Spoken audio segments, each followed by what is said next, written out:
đến với đền Bắc Hà, di tích lịch sử quốc gia nơi tượng thờ cụ Gia Quốc Công Nguyễn Văn Mận.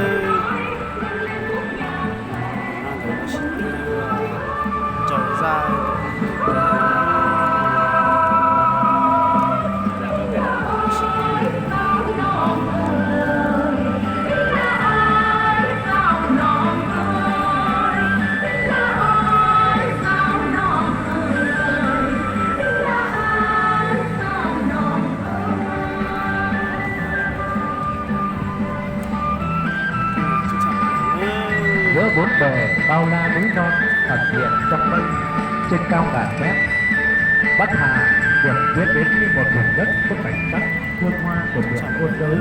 Cái vật tam hoa giỏi sang và tình đã trở thành một sản vật được phân biệt với cái tên vật Bắc Hà. Dường như rất nhiều người nơi đây đã tạo nên những kỳ duyên của hoa trái giữa biển nhiệt đới. Với nhiệt độ ôn hòa mức 25 độ C, không lạnh bằng ở xa xa, Bắc Hà luôn có thể đặc trưng các thực phẩm mái nhà và những thảm hoa hoài trắng trợn gây tốc độ khi tù cơ bị trào có đối lời đối quốc tập anh em, trong đó người lên chiếm tới 47%, khi có người cao, người này và người này.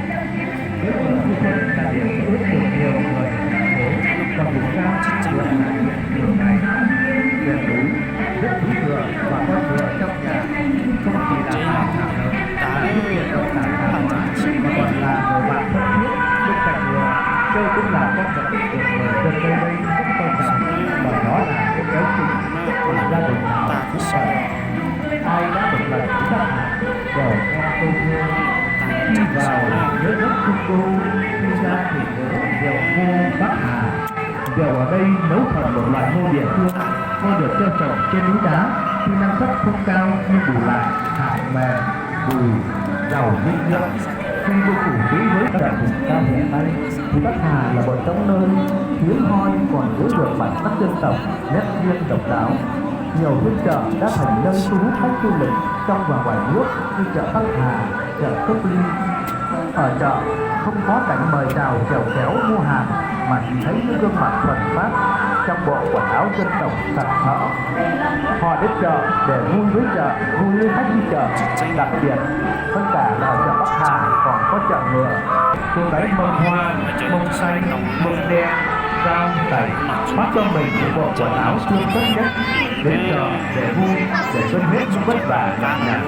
Và đến khi trời tối, họ lại ra về với lời hẹn phiên chợ sau trong niềm vui giận được giao đi gặp gỡ bạn bè. Đi đến đâu người ta cũng thấy được sự đổi mới của Bắc Hà với cuộc sống ngày càng thịnh vượng của các dân tộc anh em.